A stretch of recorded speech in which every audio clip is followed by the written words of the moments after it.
Halo guys, kembali lagi bersama Bang Tun. Karena kembali banyak yang request, Bang Tun bahas PU dong. Maka kali ini Bang Tun bakal bahas PU ya guys ya. Dan kali ini kita akan belajar PU dari benar-benar yang dasarnya dulu aja. Nah, pertama itu ada penelaran deduktif guys. Jadi, penelaran deduktif itu dibagi tiga. Yang pertama adalah silogisme, kategorisasi, dan alternatif. Nah, kalian nggak perlu pusing ini itu apa, nanti Bang Tun bakal bahas. Nah, kali ini kita akan belajar hipotesis silogisme. Nah, hipotesis silogisme itu dibagi menjadi tiga ya guys. Ya, yang pertama, kalian pasti udah sering dengar. Yang pertama namanya itu modus ponens. Kalian nggak usah fokus ke namanya ya guys ya, fokus aja yang nanti Bang Tun jelasin. Nih, modus ponens itu jika ada premis 1 jika P maka Q, dan premis kedua yaitu P, maka kesimpulannya adalah Q. Nah, Bang Tun maksudnya itu apa? Maksudnya apa? Nah, Bang Tun jelasin guys. Nih contohnya. Ini ada premis 1 dan premis 2. Premis 1-nya, jika dia rajin, kita ini menjadi P, maka lolos PTN. Ini bakal menjadi Q. Nah, di sini premis 2-nya yaitu P kan. Dia sama-sama dia rajin juga. Maka kesimpulannya yaitu apa? Q. Seperti yang tadi Bang kasih. Kesimpulannya yaitu dia lolos PTN. Q ini ya guys ya. Nah, seperti itu.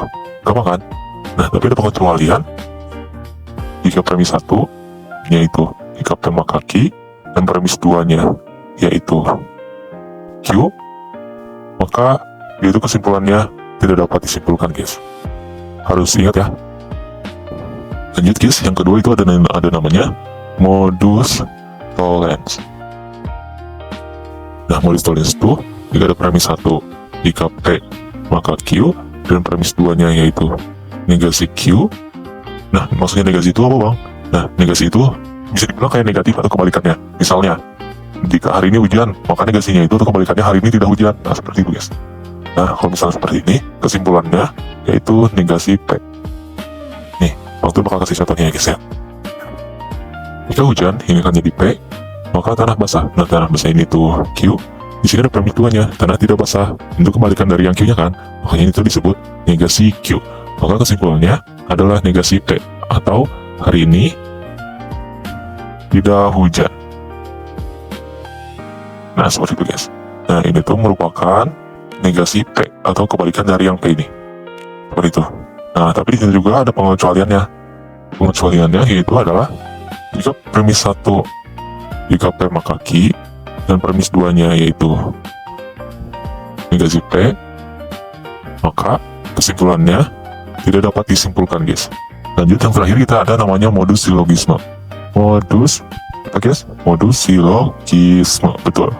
Nah, modus silogisme ini yang dipilih tadi ya, cukup simpel. Nah, modus silogisme ini jika premis 1-nya itu jika P maka Q, dan premis 2-nya adalah jika Q maka R, maka kesimpulannya adalah apa ya? Kalian udah ada yang tahu. Nah, kalau misalnya ada seperti ini, kalian kan ini ada yang sama nih, Q di sini dan Q di sini. Kalian bisa tarik aja. Jika P maka Q, jika Q maka R, maka kesimpulannya adalah P maka R. Seperti itu guys. Ini Bang Tun bakal kasih contohnya ya. Ini guys contohnya. Jika hari libur, ini P, maka saya wisata, ini Q. Jika saya wisata, ini Q juga sama, karena sama-sama wisata, maka saya bahagia. Nah, di sini terlihat ya guys ya, polanya. Jika P maka Q, jika Q maka R. Karena ini yang sama, kita coret aja. Maka kesimpulan dari soal ini adalah jika hari libur, apa?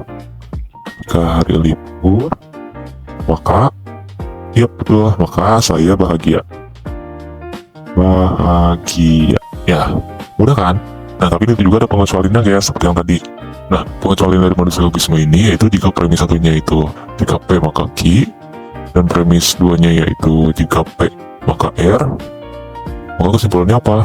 Ya betul, tidak dapat disimpulkan karena si ini itu emang gak bisa guys, harus seperti ini. Jika P maka Q, Q maka R. Kalau misalnya P maka Q, P maka R, itu gak bisa disimpulin, maka jawabannya salah. Seperti itu. Udah kan? Nah, selain itu ada yang namanya ekuivalen guys. Ini juga cukup penting. Ekuivalen tuh kalau dalam matematika itu tuh sama dengan ya guys ya. Misal nih, jika P maka Q itu ekuivalen atau sama aja kayak negasi Q maka negasi P. Nah, selanjutnya ini juga ekuivalen dengan negasi P atau Q. Oh iya, simbol V itu ini tuh namanya atau guys. Kalau misalnya simbol kayak balik ini itu tuh namanya dan, disebutnya dan. Nah, ini juga cukup penting guys. Karena apa? Karena yang ini tuh bisa jadi menjebak.